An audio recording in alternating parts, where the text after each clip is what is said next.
So happy Wednesday. It is Paint Your Style Day, and this was the first week that I got to use the colors that are in the new Cosmic Creations palette that's coming out in a few days. There were a few other colors I needed though, so I did decide to add a few other Cosmic Creations colors just to round out the palette, simply because I felt like I needed more yellows and more oranges than what I had available. The image for this week was definitely a challenge, and what I didn't realize when I started out this piece was how shaky my hand was. If you follow me on Instagram, you'll know that as a teenager I was diagnosed with cancer and I lived my life with a brain injury, and that does mean that sometimes my hand can be quite shaky.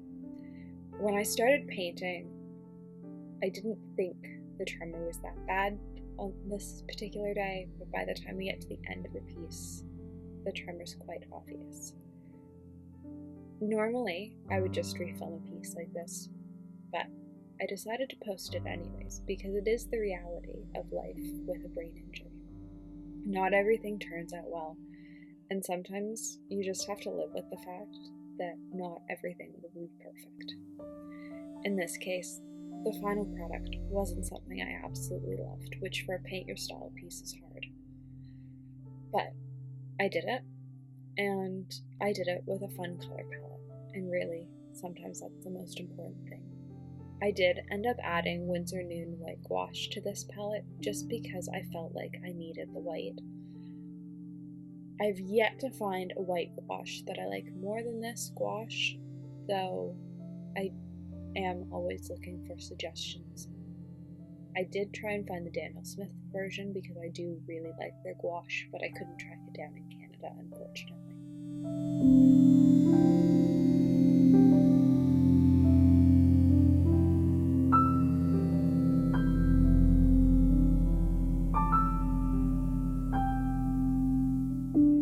I'm still doing the paint your styles on this cotton paper from Amazon, and I'm using a medium palette for this because I didn't have the right color green for the limes, and so I knew I was going to end up mixing for them, and I figured I was probably going to end up having to mix for some of the other citruses as well. Right out of the get-go, I decided that I didn't care about matching placements exactly. To me, it was more important to get the right colors on the page than it was to get placements. And so that was the goal. If I could get colors and have something that sort of resembled a citrus by the end, I was going to be happy.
started the white gouache, and within seconds, I realized how badly my hand was shaking. For the circles, it hadn't seemed like a big deal. But as soon as it came to doing the detail work, I realized how noticeable it was. Lines that I could normally do smoothly were jagged, and I was having to go over them multiple times. It can be incredibly frustrating to have to redo something over and over and over again. There are times when I would just restart this piece and probably end up doing it 3 or 4 times before I end up with one I like, just because of how much my hand can shake. In this case, though, I didn't have time for that, and so I decided just to see what would happen, and in a way, embrace the tremor. It's part of my day-to-day life. It doesn't disappear. It's always there. And most of the time, you can't see it when I paint. I'm good at choosing things where it doesn't matter if my hand shakes. Loose skies, trees, and oceanscapes don't show off a tremor as badly as something like this does.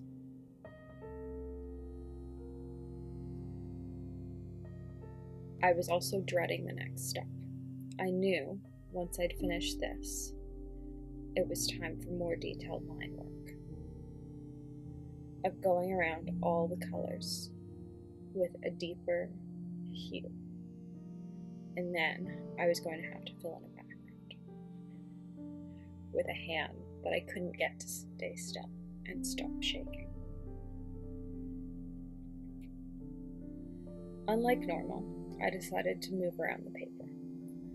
This was for 2 reasons. 1, it was simply easier, and 2, it meant that I could brace my hand better, which in turn meant that I was able to at least get some lines that I didn't absolutely hate.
For the next section, I gave up on doing the outlines in a brush and switched to a glass pen. Even then, there were still some moments where I had to blot off the color and go back and redo it. But sometimes a simple change, like changing the brush you're using or changing the pen, is enough to make an impact on the piece of art. In this case, it meant that even though my lines were still shaky, I felt like I had more control over what I was doing.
If I'd been thinking at this point, I would have peeled off the tape. Instead, I decided that I was going to attempt the background that the original picture had. But because of how shaky my hand was, that didn't quite turn out how I wanted it to. And that's just life sometimes. And that's one of the things with watercolor is you can't go back. And especially in this piece, I wish I could. I liked it at the last stage more than I liked the final end product, simply because my hand was so shaky that I end up losing a lot of the edge details of the various citruses, simply because my paintbrush jumps around.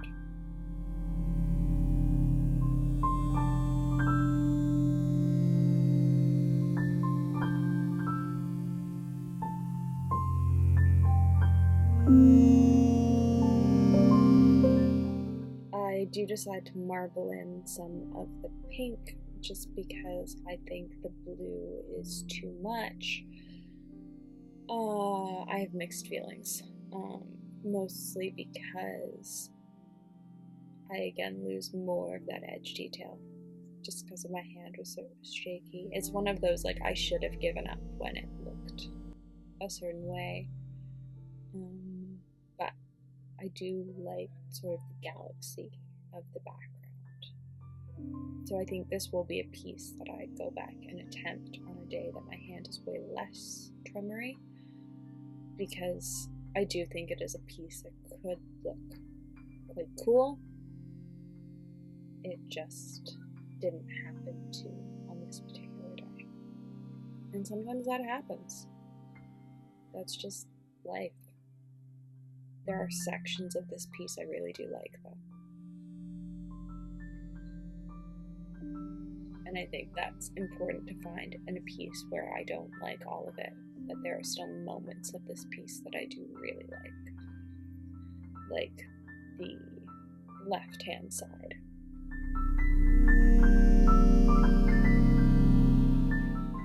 So I hope you've enjoyed watching and hearing a little bit about what it's like to paint with a hand tremor, because it's definitely a learning experience and something that most people don't have to deal with.